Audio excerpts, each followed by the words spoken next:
nơi nâng Klan này nâng bị nâng bị đau miền côn miền mai miền ở nơi nâng bà vấn đề tôi bây giờ bị muốn miền Klan của hôm nay còn đại thơ ai dương thế thầy này ngày còn là bà thôi rồi bài đi cái hai tháp Klan của hôm Klan diêm không đúng mà vậy ở trong tới Klan đây mình mẹ Klan vừa ba porote Klan đây chui cà phê chiều porote là sao đầm bòn pre phnom mà dương chắc ban cái hai miền Klan của hôm nơi cam đấy ta là ông chặt sập vậy nó còn cái chuyện ông nơi miền cam này can chuyện ông miền Phi Chôn mãn đây là miền cam nó phải cho nhau mà dụ thèm đọc ấy thèm đọc cho lấy ông miền chặt sập chắc ban đây tha mà đo lấy 20 cho nam ấy chân cà phê 20 năm muốn nơi miền cam đại dương đi nâng này cam đại dương tranh pin có nâng mẹ nó hành cam nó còn hay cam nó chả bờ ran dương từ đã mò để thơ sự kỳ trong tới hụt mà nơi buồn lên được nó không bà ô cho nó để tăng pi chụp pôn tăng pi ấyประมาณ chừng 2 bà tai bờ đây chả bờ ran nó thà xiêm đi mà chẳng bàn chăn nắng con tai ọt bàn tê ọt bàn đấy chăn nắng ai sập tới cổ bạn sập tới không chả mình ai tê thua plei khăn á chân mẹ tha xiêm do bán đây này ở đây đấy bà chỉ xưa bụng mai bông bón ấy lầnนี้ดำนาระบขยมบ้านได้หมอกสบายรกวัดกิริวงกอดบ่ากิริวงกอดได้เกี่ยวทาวัดพนมรอบบ้านนู้คือขยมบ้านบ้านหมอกดอโดยตามบ่มน้องปรารถนาให้บ่าให้เอาไว้บ้านจีขยมจำบัดเตยแต่หมอกรกสบายหมอกสบายรกวัดนี่บ่าปีพรุ่งทาวัดนี้คือจีวัดมวยได้ระบายระบายคือจีวัดได้ระบายระบายค้างบ่มบะเสียมพวกแม่บอลคือบ่มบะเสียมบ่าวัดนี้ให้ได้ระบายทาเมตอบในสมัยลงเวจ้าพวกแม่บอลได้ก็จะบังจะมวยเสียมให้เมียนบ่มน้องจองบ่มบะเสียมไอ้นั้นคือเมตอบสมัยลงเวนั้นก็บอนสรันบ่าบอนสรันในวัดนี้บ่าคือวัดกิริวงกอดนี้ก็ให้ทาวัดพนมรอบบ้านนี้บ่าจังที่โดยซาแต่ในวัดนี้คือเมียนกันหลายสะสดจิตรานบ่าเมียนกันหลายสะสดจิตรานโดยเฉพาะเมียนกันหลายอันดาร์บ่าก็ให้ทาอันดาร์ให้นั่งกันหลายได้เมียนชนังตึบบ่าคือยังสมไอ้บ้านนั้นนะพวกแม่ปอนบ่าจังที่ขยมนังดาtừเรากันหลายได้สะสดอย่างอันนี้ดับไปจุ่มเรียบจูนพวกแม่ปอนให้ทาตาวัดนี้เมียนประวัติบ่มบะเสียมยังไม่บ่าbà tam đầm nà máu vọt ní bà cái hai tha vọt phun rọp bạn ní cứ đôi xa tại miền mê tọp đọt lăng phụ cái nơi sầm mày lùng về nắng lô ca chỉ nói sầm mày lùng về cứ xiêm liên piên bà cứ phụ chào xiêm liên piên nắng ban một liên piên từ đây là bao giờ ý chân tê mê tọp nia sầm mày nu bà cứ màu ban sắn nơi phun ní đời bây thời gian ná ôi dương ai bỏng bạ xiêm ban hai bà lô bỏng bạ xiêm bán mê tọp nâng thưa bị thi rọp bàn rọp ấy nơi vọt ninh chẳng bà bụng mày bồn chẳng đọc cái máu nè ban mê tọp rồi bảo dương về ban sran rồi rồi hỏi cô chụp bằng bà cô chụp bằng tới nè xiêm bà nè phụ chào xiêm nữa nó bụng mày bồn chẳng cô khai tới chia đó nè xiêm chẳng tới mê tọp lúc mê tọp có cô mau đầm ban đi làng vĩnh làm bây thưa bị thi tam ở vậy để lúc banปรารถนาตั้งไว้ในบ้านซ่อนยาจังเมตอบฉนอนนุกกอดบ้านมาทัวปิธีรอบบาทในกระไรนี้ได้เมียนนิมนต์ประซองจิตรานอ้องมอกรอบบาทบานจังให้บานคลายตะเชียวัดพนมรอบบาทหรือเกี่ยวกับวัดพนมกิริวงกอดบากิริวงกอดให้เมียนกระไรได้เกี่ยวกับชนังตึบบาชนังตึบจังหวัดตอนดังในกระไรนาเต้ติเตี้ยยังนั่งเตอเราถึงออกนี่บากระไรชนังตึบถ้าvề đại dương ban ấy cứ ban nâng đó ban sờ ló ban bay ban hộp nám hộp nâng bà cứ đôi trộm chẳng rồi miếng cả lại mới tiết bụng mai bao này cái hai tha cả lại ban chăn ban sạ ban chán bà cứ ban ấy ban nâng đôi chân địa đài hay nâng rư cô cái hai tha cả lại mới tiết cái hai tha là ăn lốp luôn bà chân là ăn lục lốn ní cô miên bột vót đó cha đây bụng mang pon pẹp pon từ nâng bột vót nữa nè là ăn lục lốn cứ pẹp pon chỉ môi nâng chao xiêm đôi cái này bà là khi mà ăn một đo cả lại ní ពងតមើសិនមានដុំថ្ម2ដុំខ្ញុំបាទកំពុងតែដើរស្វែងរកកន្លែងដែលគេហៅថា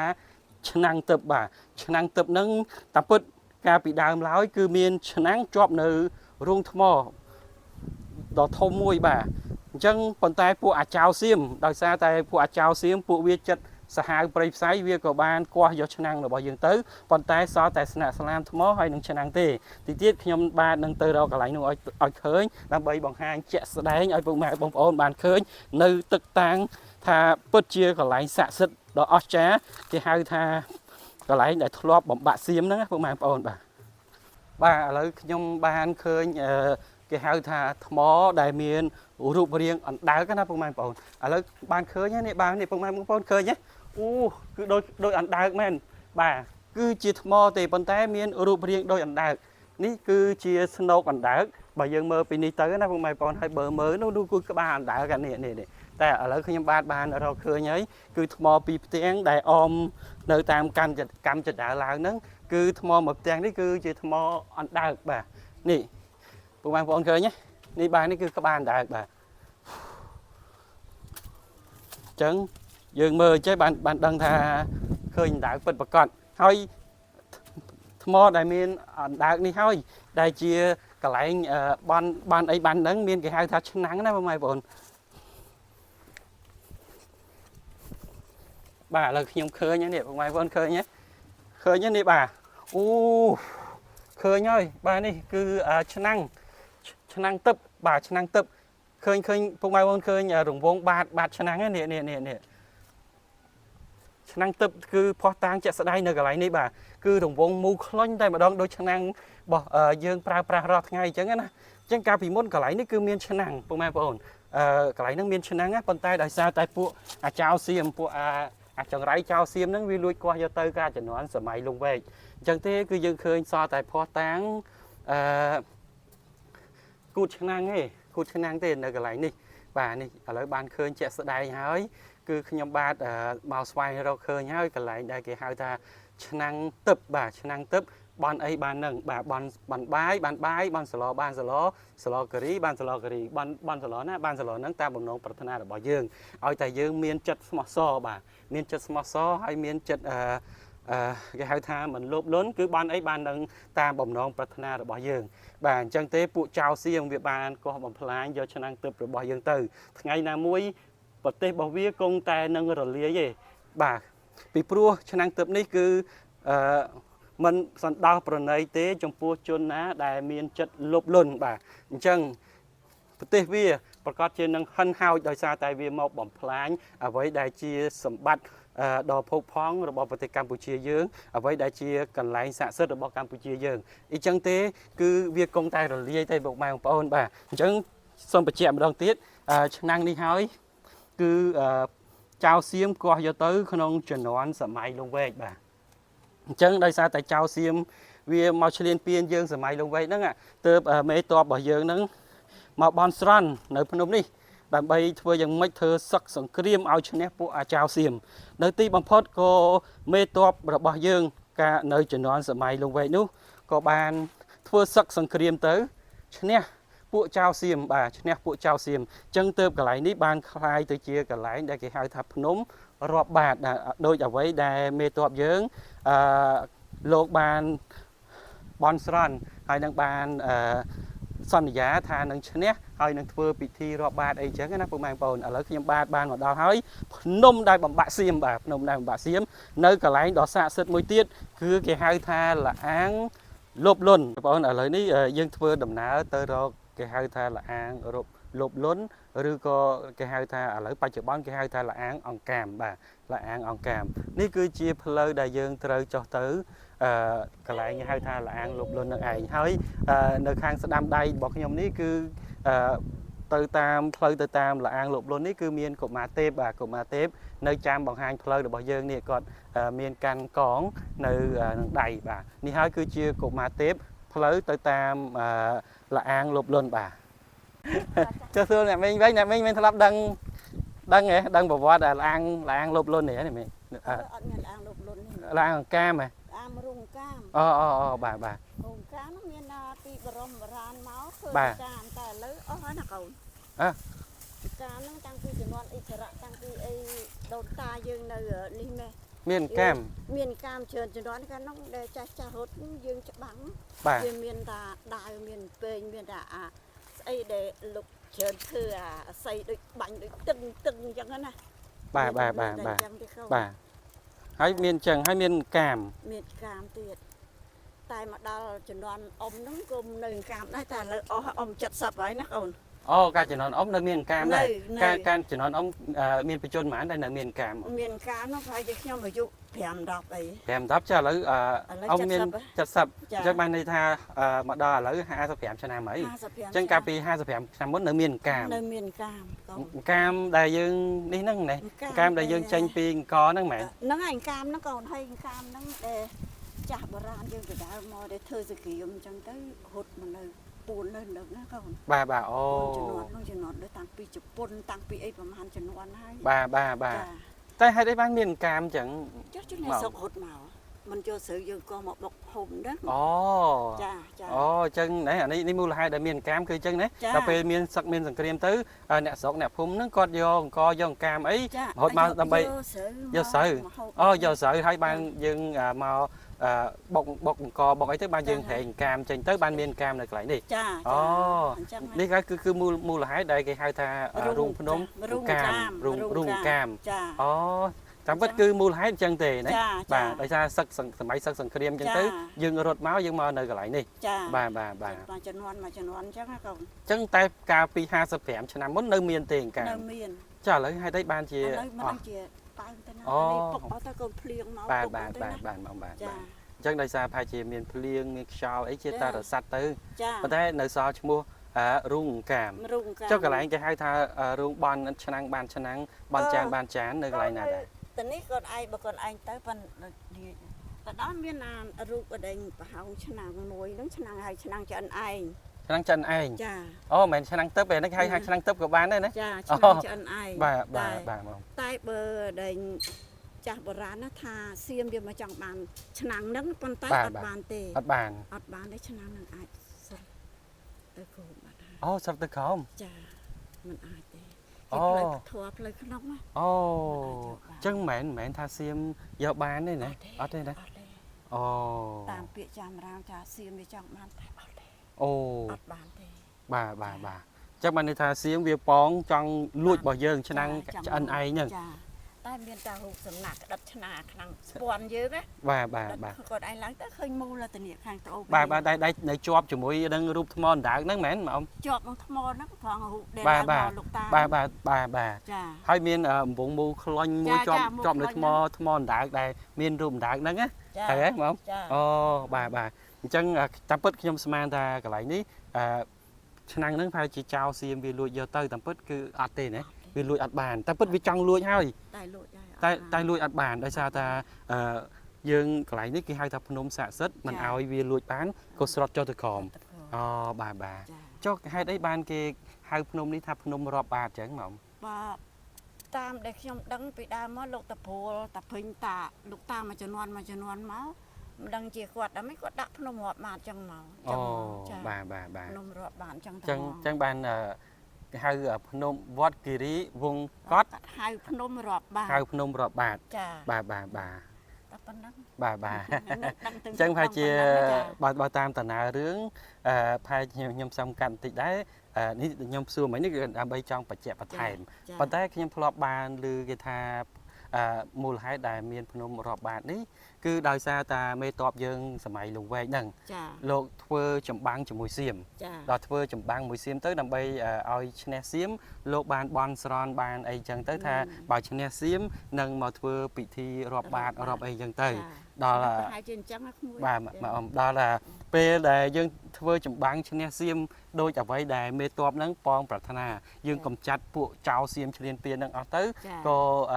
ឈ្នះបានយើងឈ្នះខ្សពគ្រប់ហើយក៏បានចាប់ផ្ដើមលោកមេតបហ្នឹងមកធ្វើពិធីនៅវត្តហ្នឹងវិញដោយនិមន្តព្រះសង្ឃជាច្រើនអង្គមករាប់បាត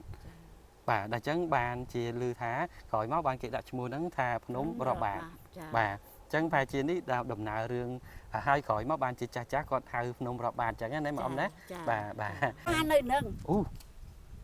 ខ្លានៅហ្នឹងពីហ្នឹងពីដើម មានកូនមានម៉ែ អូ មានឪមាននឹង បាទអត់បាទប៉ុន្តែទោះបីថាពីមុនមានខ្លាក្រហមតែគាត់មិនដែរធ្វើអីយើងទេតែហ្នឹងហើយគាត់ថា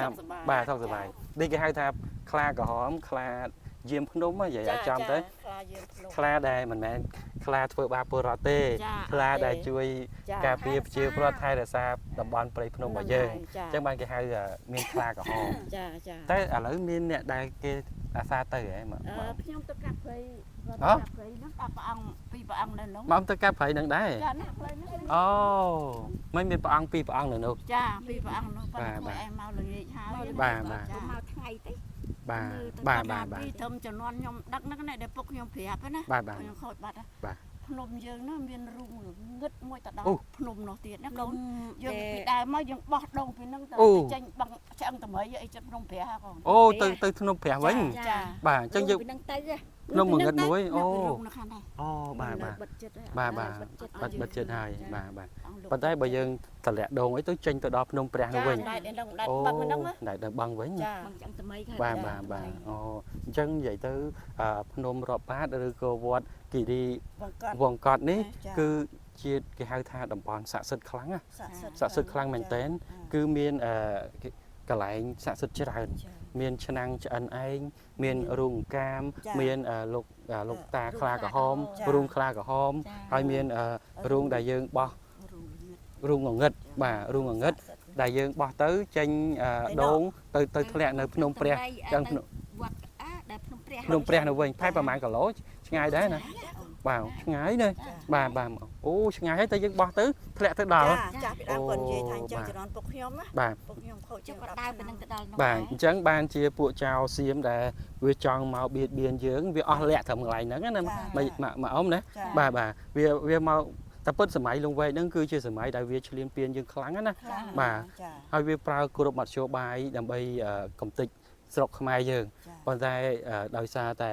កន្លែងនេះមេតបយើងបនស័ក្តិសិទ្ធិអញ្ចឹងបានយើងអាចកំចាត់កំចាយវាឲ្យរលាយរលត់ទៅវិញណាមកអ៊ំណាអញ្ចឹងយើងសង្ឃឹមថាថ្ងៃនេះក៏យើងបនស្រន់ឲ្យវារលត់រលាយទៅតាមអ្វីដែល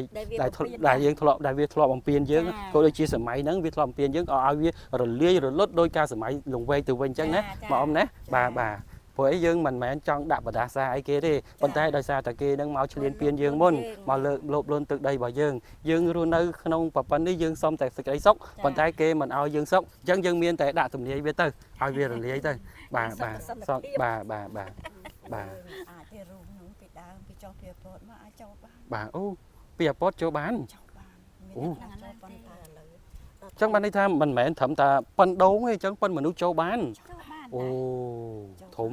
តែដល់ឥឡូវហ្នឹងប្រហែលជាខ្ទង់20ឆ្នាំមុន អូអញ្ចឹងទុំឥឡូវដែរនេះ20ឆ្នាំមុនទេកាលពីមុនអាចកាលពីមុននៅអាចចូលបានអញ្ចឹងបាទអញ្ចឹងទុំ20ឆ្នាំចុងក្រោយដែលរូងហ្នឹងមានការបិទចិត្តបាទពុកម៉ែបងប្អូនឥឡូវនេះគឺផ្លូវដែលយើងទៅគេហៅថារូងអង្កាមដោយមកអ៊ំ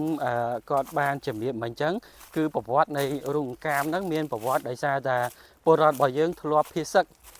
មករស់នៅទីនេះទើបคลายហើយយកអង្គយកអីមកយកស្រូវមកបុកអង្គបុកអីនៅទីនេះដើម្បីសុំជ្រកនៅកន្លែងនេះទើបមានការមានអីនៅកន្លែងហ្នឹងអញ្ចឹងកាលពីជំនាន់ខ្ទង់55ឆ្នាំមុនដូចជាមកអ៊ំនៅអាយុ15ឆ្នាំគឺនៅមានអង្ការមកឡើយទេប៉ុន្តែឥឡូវគឺអត់មានអង្ការទេដោយសារតែរសាត់ទៅតាមពេលវេលាអញ្ចឹងណាពុកម៉ែបងប្អូនបាទអញ្ចឹងនេះខ្ញុំបានមកដល់ហើយបាទខ្ញុំបានមកដល់ហើយដែលគេហៅថារូងអង្កាមប៉ុន្តែខ្ញុំសូមនិយាយបន្តិចណាពុកម៉ែបងប្អូននេះគេហៅថារូងអង្កាមប៉ុន្តែមានគេដំណើរមួយទៀតគេហៅថារូងកន្លែងនេះគេហៅរូងលបលុនបាទរូងលបលុនអញ្ចឹងកន្លែងនេះហេតុអីបានគេហៅថារូងលបលុនបាទមិនមែនដោយសារតែរូងហ្នឹងគាត់លបលុនទេបាទអញ្ចឹងខ្ញុំសូមស្វែងគុំតិចសិនពុកម៉ែបងប្អូនបាទដើម្បីសូមសេចក្តីសុខសូមសុខសប្បាយសូមឲ្យប្រទេសជាតិរបស់យើងបានសុខបានសប្បាយបាទនេះហើយគឺគេហៅថា រុងកាមឬក៏រុងលោបលន់បាទនេះពុកម៉ែបងប្អូនឃើញទាំងថ្មធំបាទអញ្ចឹងខ្ញុំសូមនិយាយប្រវត្តិបន្តិចថាហេតុអីបានមានរុងលោបលន់អញ្ចឹងណាអញ្ចឹង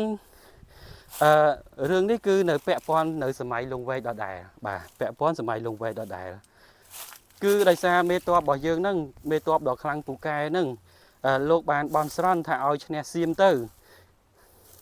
ធ្វើយ៉ាងម៉េចច្បាំងសឹកសង្គ្រាមហ្នឹងឲ្យឈ្នះពួកចៅឈ្លានពានសៀមបាទទីបំផុតការបន់ស្រន់របស់លោកមេតបក៏បានជោគជ័យបានសម្រេចបាននេះងងឹតបាទពុកម៉ែបងប្អូននេះគេហៅរុងលុបលន់ហ្នឹងហើយបាទនេះអូបាទពុកម៉ែបងប្អូនឃើញទេបាទកូនចៅសូមសុខសូមសប្បាយអញ្ចឹងក៏មេតបឈ្នះបាទមេតបឈ្នះតាមអ្វីដែលបានបន់ស្រន់ឲ្យឈ្នះសៀមហ្នឹងអញ្ចឹងក៏ពេលឈ្នះពួកចៅឈ្លានពានសៀមហ្នឹងក៏មេតបយកគ្រឿងអលង្ការគ្រឿងអីហ្នឹងយកមករក្សាទុកនៅទីនេះបាទរក្សាទុកនៅទីនេះដើម្បីជាការដឹងគុណឬក៏ជាការលាបំណន់ដោយសារតែបានឈ្នះសៀមអញ្ចឹងភ្នំនេះគឺជាភ្នំដែលបំបាក់សៀមបាទអញ្ចឹងហេតុអីបានចេញជាលោបលន់បាទអញ្ចឹងនៅក្នុងឆ្នាំខ្ទង់ជា1970បាទឆ្នាំ1970ប្រជាពលរដ្ឋរបស់យើងដែលគាត់មានចិត្តលោភលន់ណាពុកម៉ែបងប្អូនបាទអញ្ចឹងដោយសារតែកន្លែងនេះដូចដឹងស្រាប់ហើយគេហៅថាកន្លែងមានមាសមានប្រាក់គ្រឿងអលង្ការច្រើនបាទអញ្ចឹងក៏គាត់បានមកឃើញមាសឃើញប្រាក់ច្រើនអញ្ចឹងទៅពួកគាត់គេហៅថាមានចិត្តលោភលន់ខ្វាកចង់បានគ្រឿងអលង្ការមាសពេជ្រកែវកងអីចឹងណាពុកម៉ែបងប្អូនដោយសារតែកន្លែងនេះគឺមេតបលោកយកមកថ្វាយដើម្បីរក្សាទុកជាការដឹងគុណហើយមានការថែរក្សាមានអីចឹងទៅមានគេហៅថាបារមីលោកថែរក្សាមិនឲ្យបាត់បង់ចឹងណាប៉ុន្តែប្រជាពលរដ្ឋរបស់យើងគាត់មានចិត្តលោភលន់ឃើញអត់បានបាទអញ្ចឹងក៏លូកដៃចាប់យកគ្រឿងអលង្ការមាសពេជ្រហ្នឹងបាទដល់ចាប់ទៅមានគេហៅថាសូមអធិស្ឋានពុកម៉ែបងប្អូនគឺមានសត្វពស់ឬក៏សត្វបជាវសត្វអីអញ្ចឹងណាបាទអញ្ចឹងក៏សត្វពស់ចុកក្បាលចុកអីពួកគាត់ដែលមានចិត្តលោភលន់ហ្នឹងចុកភ្នែកចុកអីអញ្ចឹងទៅបាទគង់អ្នកខ្លះក៏ដាច់ក្បាលដាច់អីនៅក្នុងលាងហ្នឹងលាងលោភលន់ហ្នឹងណាពុកម៉ែបងប្អូនបាទអញ្ចឹងក៏អ្នកខ្លះក៏ដាច់ខប់ភ្នែកដាច់ក្បាលអីអញ្ចឹងទៅបាទហើយក្រោយមកកន្លែងនេះឲ្យតែអ្នកភូមិដែលគាត់ធ្វើដំណើរឆ្លងកាត់កន្លែងហ្នឹងណាគឺតែងតែមានឮសំឡេងធ្ងោឈឺចុកចាប់អញ្ចឹងណាដោយសារអ្នកខ្លះក៏ដាច់ក្បាលដាច់អីនៅកន្លែងហ្នឹងដោយសារមានពស់មានបជាវអីគាត់ចឹកខំដាច់ក្បាលដោយសារគាត់មានចិត្តលោភលន់អញ្ចឹងណាពុកម៉ែបងប្អូនអញ្ចឹងអ្នកណាសម្រាប់អ្នកណាដែលគាត់មកទីនេះហើយមិនមានចិត្តលោភលន់ទេគឺអត់មានបញ្ហាអីទេមានតែទទួលបានសេចក្តីសុខត្រឡប់ទៅផ្ទះវិញបាទប៉ុន្តែសម្រាប់អ្នកណាដែល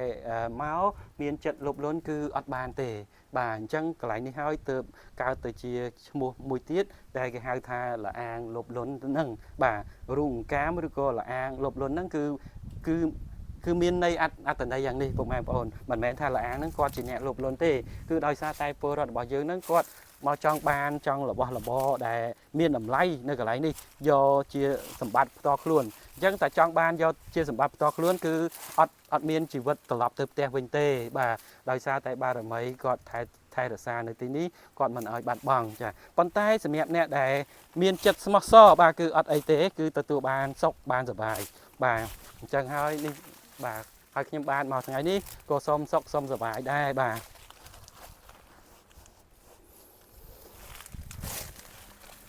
បាទអញ្ចឹងសរុបជារួមមកវិញទាំងអស់នេះហើយគឺជាលអាងលោភលន់បាទខ្ញុំសូមប៉ះបន្តិចប៉ុន្តែប៉ះនេះក្នុងគោលបំណងលើកដាក់ឲ្យស្រួលបួរវិញបាទ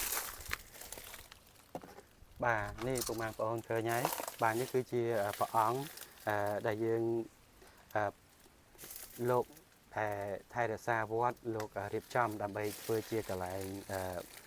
គោរពបូជាបាទអញ្ចឹងកន្លែងនេះដូចមកអ៊ំបានមានប្រសាសន៍ជម្រាបអំបញ្ញមិញដែរ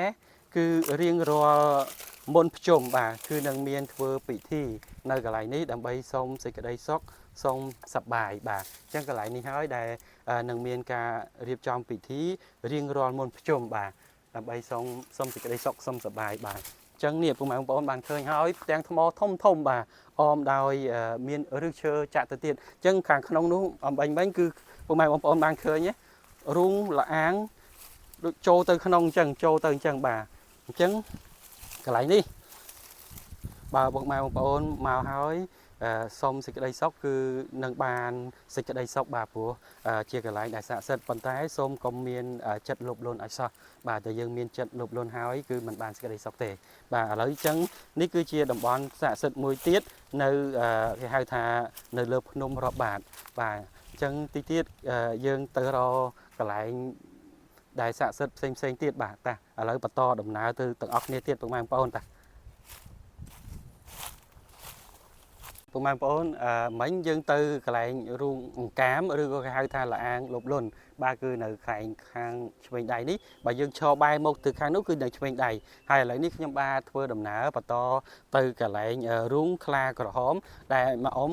បានជំរាបប្រាប់មិញគឺនៅខាងស្ដាំដៃទល់មុខគ្នានឹងឯងបាទឥឡូវនេះគឺផ្លូវដែលយើងត្រូវធ្វើដំណើរទៅកាន់រូងខ្លាក្រហមអញ្ចឹងរូងខ្លាក្រហមនេះកាលពីមុនគឺមានខ្លាក្រហមគឺកើតកូនកើតចៅនៅកន្លែងនេះបាទ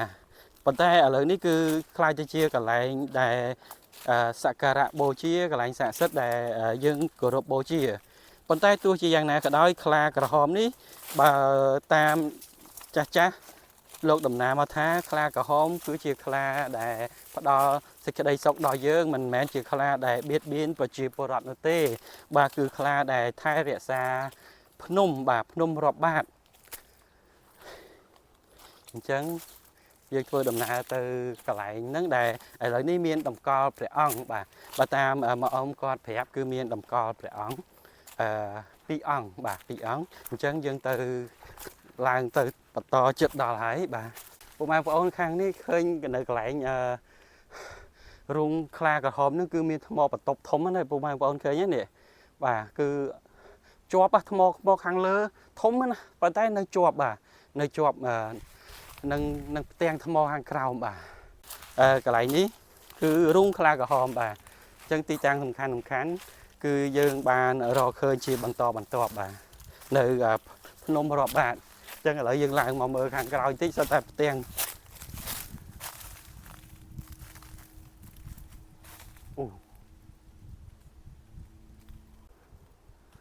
បាទអញ្ចឹងកន្លែងនេះគឺ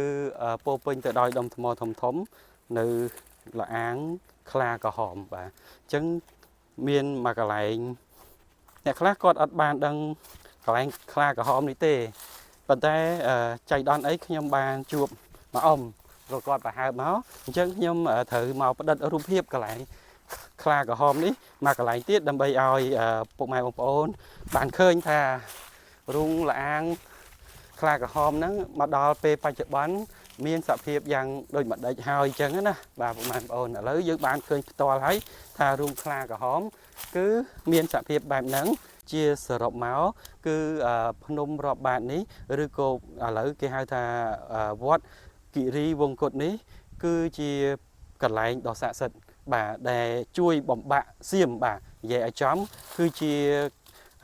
ភ្នំបំបាក់សៀមនៅជំនាន់សម័យលង្វែកបាទអញ្ចឹងទាំងអស់នេះគឺជាទីតាំងស័ក្តិសិទ្ធិជាច្រើនកន្លែងដែលខ្ញុំបានមកផ្ដិតរូបភាពជូនពុកម៉ែបងប្អូនអញ្ចឹងក៏សូមជម្រាបលាពុកម៉ែបងប្អូនត្រឹមតែប៉ុណ្ណេះ